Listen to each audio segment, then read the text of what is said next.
Yo, what is up YouTube? It is your boy Charles here, back again with a brand new video for y'all today. And yeah, so here's my thoughts about wanting to invest in the freaking Kashtira deck, because I know that the ban list just got released and all of a sudden these cards just like skyrocket so high in value in TCG market price. And yeah, these cards are ridiculously high. I advise for people, do not buy this deck at all. I feel like there's like other ways you could counter this deck easily, like it's no problem, because there's already people like since day one that, you know what, we already made this video and we're gonna help you guys beat Kashtira as a whole, because you know, freaking Konami, once again, they really want your money out of your pockets because it's called Kashtira for a reason. So yeah guys, without further ado, drop the like, comment, and always feel free to subscribe. So yeah guys, without further ado, let's go straight to the point. So yeah, Kashtira, according to the prices here, yeah, this card is what? This went from $62 from February 1st to 3rd to all the way to 100 ever since the freaking ban list dropped, which happened like 20 hours ago. Wowzers. I'm shocked about this. Like, why are people buying this? Like, that's what I don't understand. Why are people starting to buy these cards at a fast pace already? Like, honestly, I advise people, if you're gonna buy a deck like Kashtira, play the deck online first before investing it, because this is one of these decks where you gotta learn how to play it. And even though the deck looks easy for some people, like for me, when I first played the deck, it's actually really easy. Like, all you need is Unicorn effect. If you have a freaking Birth in hand or Papayas, you basically got like a full combo going, and from there on you just pop off until you get into Beerroot. But yeah, that's the whole point of this video, is, you know, trying to tell y'all we gotta like counter this deck at all times. And yes, thank God it's not a tier 0 deck, but it's at least a tier 1.5 or a tier 1 at best. So my advice to people, please bear with me on this. Yeah, I don't want to make this video like a market price video, but it has to be at some point, but it's whatever.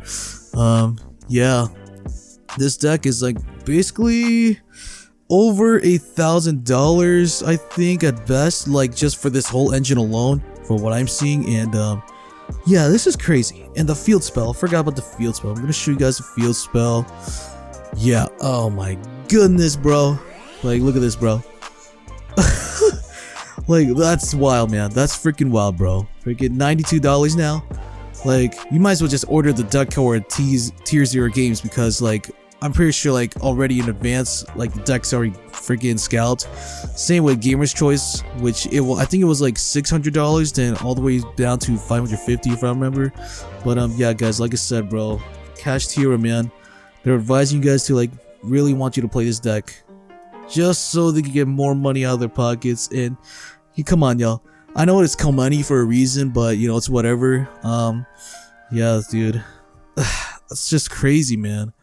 Now, it's just like, hear me out, bro. I know it's pre-sales and all, but still, like, it's just crazy. Like, Tier Elements was not like this, Bystios was not like this, but this deck specifically is now like this. So, of all decks, they really want this deck to be the best deck they can possibly be, but in hindsight, it's not really gonna be like a best deck when there's like other decks that are still in their prime, like Sword Soul, Branded Despia, which to this day, Branded Despia with Branded Fusion at 3 with a format like this is wild. I'm gonna say it right now. And having freaking Bystial Magnemute at 3, which is wild as well. So yeah. Oh dang, it's already 4 minutes, but yeah, it's whatever though. Like, that is wild, bro. Like, look at like this deck as a whole is crazy. So how do you out this deck? Simple. If you have cards like board breakers, like Raigeki for instance, like, it does not stop Shangri-La or Shang-Era, which don't ever say that word. Just call it Shangri-La. It's better to say that. Yeah, Raigeki. This card is really good to stop Arise Heart and Diablosis, which usually the end board that I remember is Diablosis, Arise Heart, and Shangri-La. Those are like usually the 3 cards you see on the field, but primarily they want to use Arise Heart and Shangri-La on the board. Like, the board is not really that hard to out, and plus they don't have any interruptions. And I mean, if they actually, as long as they have birth or preparations, which I don't think people plays Kashtira preparations, pre-preparations, what you call it. Like, I don't know. I have not seen anyone play Kashtira Ogre in their deck, which is crazy because that card's actually really good. Like, the trap cards actually does come up a bit on the opponent's turn. Yeah, this card is actually really good. It is surprisingly not bad. 2019 Prismatic. Yeah, this is not bad price, $5. But I mean, it's like fluctuating up and down in value for some of these printings, and there's some older printings as well. Dark Hole. This card actually going forward is actually gonna be really good because you're gonna have to deal with the Ibli lock, which I've been seeing a lot of people starting to invest in Nightmare Corruptor Ibli for the Ibli lock, and it's really not bad of a tech choice to use. So going forward, I feel like Dark Hole can be really good for this format because any deck really wants you to rely on Floodgates to get the wins, and it's just so irritating. So this card, I'm surprised this is actually better than Raigeki for once in a format like this. So whatever you do, if you're gonna buy the cheapest freaking Dark Holes possible, they're all pennies for the commons, and while as the higher rarities, they're very up in value, especially the secrets, which I actually thought about wanting to buy a playset of these, but it's whatever. Oh shoot, speaking of whatever, $4.50, but I don't want to. So I already got my Dark Holes for like at least 98 cents for the Ultra or something. I forgot which set I got it from, probably this set, but yeah. I've thought of wanting to look into Kaijus along with the Interrupted Slumber, because in the OCG they also played these cards as well, which I didn't even realize until I checked their deck profiles, and it actually somewhat works. Yeah, they run 3 Interrupted Kaiju Slumbers and just 1 Kaiju only. I think the best ones, probably the Gamma Seal and the I don't know, any Kaiju really, regardless. But I don't know. What do you guys think about the Kaiju package? Do you think this is actually really decent to try out? It's up to you guys, but anything that you can get rid of their board is fine. And Lava Golems, yes. This card can be good main or side deck depending on the build that you play, like Runic Sprite, which I'm surprised that Runic Sprite is actually going to be somewhat decent, even without having Sprite Elf, considering that freaking Runics, while having Fountain at 3, is kind of nuts. Freaking Runic Fountain, I literally made a video about it 3 days ago, and they still need to ban that card, which I hope they do. And the prices of these cards, oh shoot, I didn't even like look at these prices too clearly, like oh my god. Well, if you guys want to buy these cards right now, I'd say just do so, because this is like really the best card to go for. Yeah, this is probably like the best choice for getting rid of their board. Yeah, I can't really say much about it. I should have made this video a long time ago. I feel guilty now, but yeah.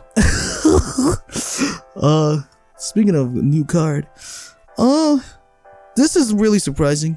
I know that at one point in time this card back then was very cheap, and now people are starting to look into this. I didn't realize it was actually not bad of a card to try out, but I don't know. We'll have to see how this card will go going forward, because Kashtira, because not most of the time you're not gonna deal with Kashtira a lot. So, but this card does come up a bit, and the fact that you can like special summon any monster during your end phase is kind of nuts. So let's say like if they have a Magnum move, for instance, you can just activate it and then you just get your Surge for free. But I don't know, Bestials going forward is not going to be as prevalent because of Kashtira, but we'll have to see where the format is going to take us. Evilly match, you can't really say much about Evilly. This card's just no matter what is really good. Yeah, just banish their just banish their cards, and yeah, I can't really say nothing much about it. But like I said, you guys, it is up to you how you want to spend your money on these cards, because this is only just based on like cards that you want to use for IRL Yu-Gi-Oh! And Remote Duel. But in general, if you want to not spend any money, just play Dueling Book, EDO Pro, YGO Pro, you name it. Just any online simulator you just want to have fun on. So it is up to you guys to decide. I'm just advising the people that plays IRL Yu-Gi-Oh and regionals to buy these cards right now before it's too late. Just buy whatever you can, right? Oh man, people should have bought this card sooner or later. I mean, I figured this would have aged well because of the triple tactics thrust. Like seriously, why do they even freaking call that card triple tactics thrust? Like triple tactics tactics sounds way better. Like seriously, bro. Oh my god, I just can't even fathom. Man, this card just went up ever since during the freaking during the ban list that Konami released. That's wild. Dang, it's so close. It's about to be close to $20 at some point. Like I said, it's up to you guys if you want to buy these cards. There's always budget options. Oh yeah, another thing to keep that in mind. Hand traps are going to be very, very good going forward because no more tier limits is going to be a thing. Unless somehow people will figure out how to play tier limits, which I just searched videos of I forgot his name, LXordio. Yeah, he just started making the Shizu tier deck and it's actually not bad. Yeah, a lot of shoutouts right there. Yeah, they just started making the Shizu tier deck and I'm like, wow, that's crazy. That is wild, bro. So, yeah, that's off-topic stuff. So, yeah, triple tactics is still good, no matter what. Artifact Lancia. This is probably like the best budget choice you could ever ask for a card like this, because Kashtira really does like to rely on having to banish cards from the grave, and you know, if they were to resolve D-Shifter on opponent's turn, for instance, sorry for the stutter, yeah, this card would be really, really good to use it. But what sucks about Lancia, what sucks about it is that it says during your opponent's turn, tribute this card. Neither player can banish cards. If those was on my turn, I'll be so happy. But this card's still good enough. So, yeah, better than nothing. And for the secret risk going for, yeah.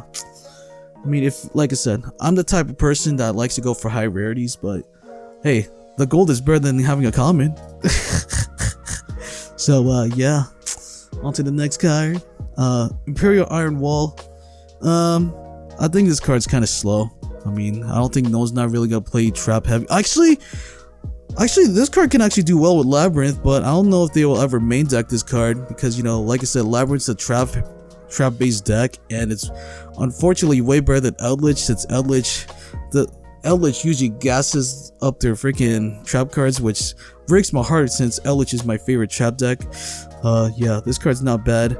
In fact, you could play any floodgate as well, like D barrier, which I forgot to put it on the TCG player, but it's whatever. Yeah, that's something to keep in mind of. Just any floodgates, hand traps to stop like their plays. Like it's like what sucks is that Ash Blossom really doesn't do shit against Kashtira because you have two searchables, Papayas and the freaking field spell, Pariazos. I keep saying the OCG names, but it's whatever. But like yeah, yeah, Kashtira as a whole, the deck's actually not hard to out than I thought, when I first played it, and thankfully, like I said, it's not a tier 0 deck, so just bear with me on that. And the last card that people should really look into buying right now is Nibiru. This card going side or main deck is going to be really, really good, and Nibiru can easily just stop Kashtira whenever it wants to. And to be fair, no one doesn't play Crossout Designator, since that, you know, apparently it's the worst freaking card to use in TCG, which I feel like if Kashtira players were to play Crossout Designator, this card is like really justified for that reason, but in general it's a waste of a flex spot to use for Crossout Designator on the Nibiru. But yeah, so it's wild. This whole engine, like, in hindsight, if you're gonna play a deck that costs $1,000, before you buy a deck that costs over $1,000 or just $500, play the deck online, learn how to play it, and also, if you watch DB Grinder's videos, yes sir, you can always learn from him as well. And I actually do watch his videos every single day, even while I'm at work and all that. So yeah, that is gonna do it for the video. What do you guys think about this video? Drop it down below, leave a like, comment, and always subscribe. And yeah, Kashtira may be a really good deck to buy for people that are rich. And yeah, with all that being said, this is Charles, and I'm out of here. So peace out, y'all. Girl, I can't take